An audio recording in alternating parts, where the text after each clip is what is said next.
Ely, it's great to see you. No stranger to the SCG Tour and success on this tour. Congratulations on the win. Thanks. Yeah, no matter how many wins, I'm still always excited to be back, of course. Didn't get to see a lot of you in season one of the SCG Tour online, but this season started off pretty strong. You and your BCW teammates are battling this season, so we're glad to see that. How's life going? Life's going pretty good.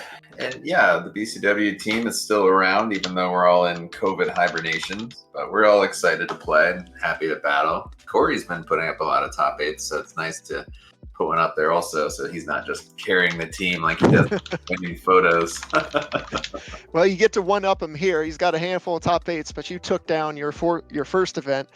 Team Erect, no stranger here. Season one, we've seen Team Erect dominate, basically won 3 of the 5 events. No stranger to this event. You're playing just the best deck. Tell us about why you chose the Teamer build and not the 4-color build. Sure. I think the 4-color sacrifices a little bit against aggro, and then it has more come to play tap lands and a little less consistency with the color base. It does gain in some other places, but I just found that Teamer was just more smooth and consistent.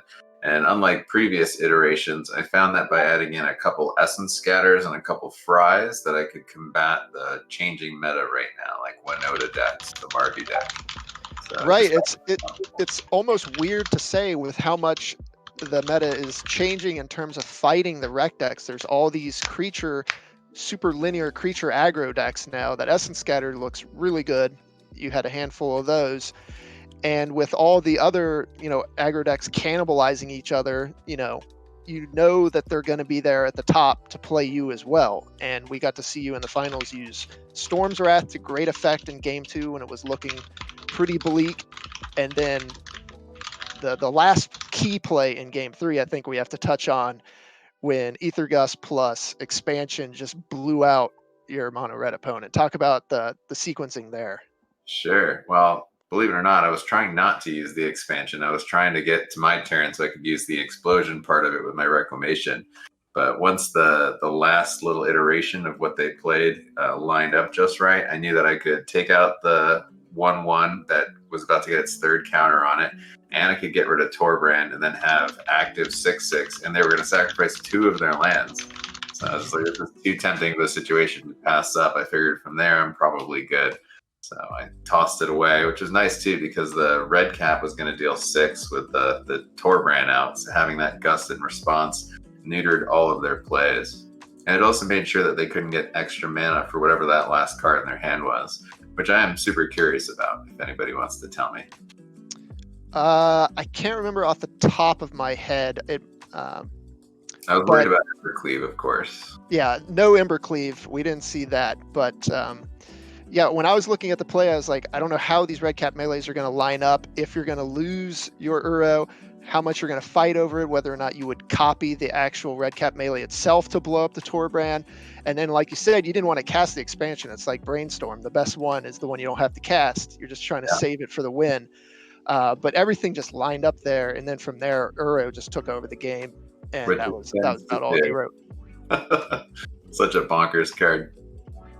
It's an absurd card, but Team Rec is the deck to play it, and it is very good there, and it was very good in your hands. All the matches we watched you play this weekend, it seemed like you just piloted expertly. No surprise after seeing your success on the SCG Tour and paper. Any shout-outs or closing thoughts here for the event?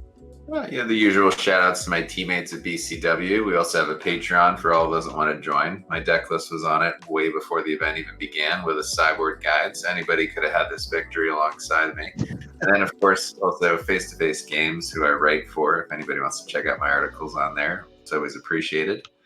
Yeah, I guess those are my major shout-outs. For the people who are going to play your list going forward in the challenges this week and potential future events, what any changes, or do you like where you're at?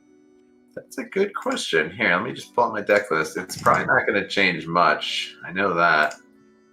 I liked most of what I did today. The Essence Scatters were really good. I was wondering if I wanted a 3rd or not, but I don't think there's room in the sideboard for it. I think I would just keep the list exactly as it is. I really thought it was just perfect. I only lost 1 match all day, and it was to my finals opponent in the Swiss. So I liked every little number, every which way. I don't think I'd change anything. All right. Well, from an invitational champion, an open champion, now an SCG Tour Online champion, queued for the Season 2 championship at the end of this season online. So another accolade for you to chase, I'm sure. Okay. Ely, congratulations once again for the broadcast team here Dan, can you hear me? online. We've got Todd, we got Ryan, Emma, Dom, all the Okay. directors. I'm Nick I was about to Miller. like Thanks for message you. watching. Are you? Can you hear them Of too? course, Like, am I if you want to play bothering at you? SCG Tour Online, get in some challenges, and we'll see you in the next championship qualifier. Good night. Never mind.